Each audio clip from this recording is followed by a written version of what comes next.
नमस्ते प्यारे विद्यार्थियों, आप सबको स्टडी मैथ यूट्यूब चैनल में आप सबका हार्दिक स्वागत है और अभिनंदन। मैं लेके आया हूँ कक्षा 5 की गणित, जो बहुत ही आसान तरीके से। तो कक्षा 5 की अपन प्रश्न वाली 5.2 गुणज एवं गुणनखंड के बारे में चर्चा कर रहे थे। अपन पिछले वीडियो के अंदर प्रश्न वाली 5.2 के अंदर केवल गुणनखंड के बारे में चर्चा की, क्योंकि गुणनखंड के ही प्रश्न पूछे गए हैं। तो गुणनखंड का सबसे पहले बड़ी बात तो यह थी, अर्थ अपन को पता होना चाहिए।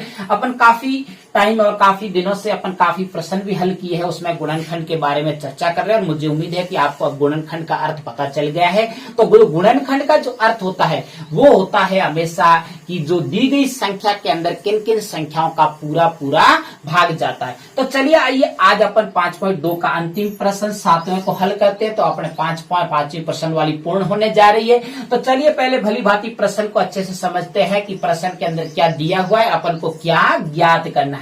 तो 7वां प्रश्न है कि दूध के 2 कैनों में क्रमशः 20 व 30 लीटर दूध भरा जाता है। अब जो दूध के 2 कैन है, एक कैन के अंदर 20 लीटर दूध भरा जाता है और एक के अंदर कितना दूध भरा जाता है, 30 लीटर दूध भरा जाता है। तो बड़े से बड़े बर्तन का माप क्या होगा जो दोनों कैनों को पूरा पूरा माप सके। अक्सर बच्चों को यहाँ पे बात समझ में नहीं आती है कि बड़े से बड़े बर्तन का माप, आपको एक ऐसा बर्तन लेना है जिसको अपन भर के अगर उस दोनों कैनों के अंदर डाले तो उसको, या दोनों कैनों को उस बर्तन से भरे तो पूरे पूरे दूध को माप सके, पीछे शेष दूध नहीं रहे। यही सबसे बड़ी बात। अक्सर ऐसा प्रश्न जब भी आता है ना कि बड़े से बड़े बर्तन का माप का, तो हमेशा उनका गुणनखंड किया जाता है और गुणनखंड करके सबसे बड़ा गुणनखंड ही उसका क्या कहलाता है, वो बर्तन का माप कहलाता है। तो चलिए आइए शुरुआत करते हैं। सबसे पहले की हल्की शुरुआत करते हैं, तो क्योंकि कक्षा 5 बोर्ड है और इस बोर्ड के अंदर अच्छे से तैयारी करके जाना। पिछले साल भी ऐसे प्रश्न आए थे और अब की बार भी बोर्ड के अंदर आपके ऐसे प्रश्न आएंगे, आपको घबराना नहीं है।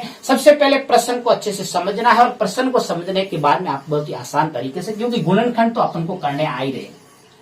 तो सबसे पहले 20 का लिखेंगे। देखो 20 का है तो लिखेंगे 20 का गुणनखंड। क्या लिखेंगे? 20 का गुणनखंड। तो 20 का जो गुणनखंड होगा वो क्या होगा? तो 20 का गुणनखंड, मुझे उम्मीद है कि आप सबको आता है कि गुणनखंड में सबसे छोटी संख्या का सबसे पहले भाग दिया जाता है। 1 का भाग तो 20 में जा रहा है पूरा पूरा। 1 के बाद में किसका भाग जाएगा? 2 का भाग जाएगा। तो देखो 2 का भाग दे दिया। उसके बाद में क्या 3 का भाग 20 में जाता है? नहीं जाता है। 4 का बिल्कुल जाता है, 5 चौके 20, मतलब कि 4 का भाग जाता है। उसके बाद में देखो 5 का भाग क्या जा रहा है? बिल्कुल जा रहा है 5 का, 5 चौके 20, मतलब 5 का भी भाग जा रहा है। तो 5 के बाद में 6 का नहीं जाएगा, 7 8 का तो जाना ही नहीं है, 9 का भी नहीं जाएगा। तो सीधा किसका जाएगा? 10 का जाएगा। और 10 के बाद में सीधा किसका जाएगा? 20 का भाग ही 20 में पूरा पूरा जाएगा।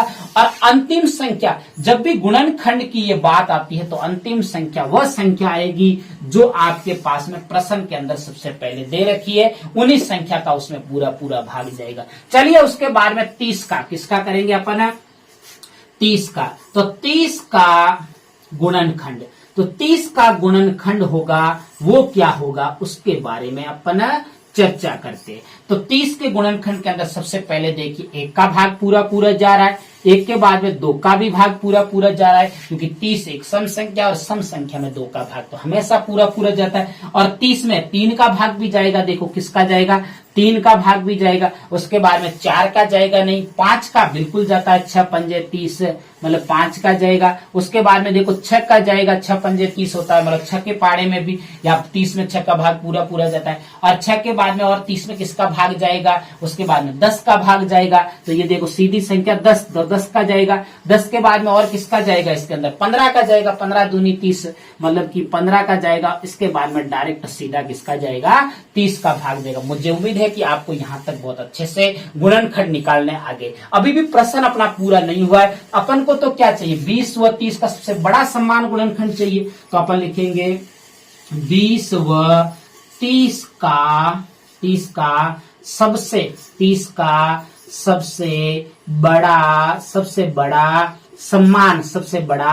समान गुणनखंड। तो अपन बहुत ही आसान तरीके से निकाल सकते हैं इसको। एक तो क्या है? 1 समान है। उसके बाद में एक देखो 2 समान है। उसके बाद में क्या 3 समान है? नहीं है। 4 समान है? नहीं है। एक 5 समान है। और उसके बाद में एक 6 समान नहीं है, 10 समान है, और उसके बाद में कोई समान संख्या है ही नहीं अपने पास में। अपन को तो सबसे बड़ी समान संख्या चाहिए, और सबसे बड़ी दोनों में क्या है, 10। तो अपन के पास में जो ये 10 प्राप्त हुआ है, तो एक 10 लीटर का एक जो अगर बर्तन कोई है, तो वो बर्तन इन दोनों को दूध को पूरा पूरा माप लेगा। देखो 20 लीटर को भी माप लेगा और 30 लीटर को भी माप लेगा। तो आपको ऐसे प्रश्नों में अतः की लाइन लिखना जरूरी है। अतः 10 लीटर, अतः 10 लीटर का बर्तन, अतः 10 लीटर का बर्तन 20 व 30 लीटर, 20 व 30 लीटर दूध को पूरा पूरा माप लेगा। क्या माप लेगा, पूरा पूरा माप लेगा या माप सकेगा, पूरा पूरा माप सकेगा। तो ये हो गया आपका, क्या हो गया, 7वां आज अंतिम प्रश्न, जो 5वीं प्रश्न वाली का 5.2 का।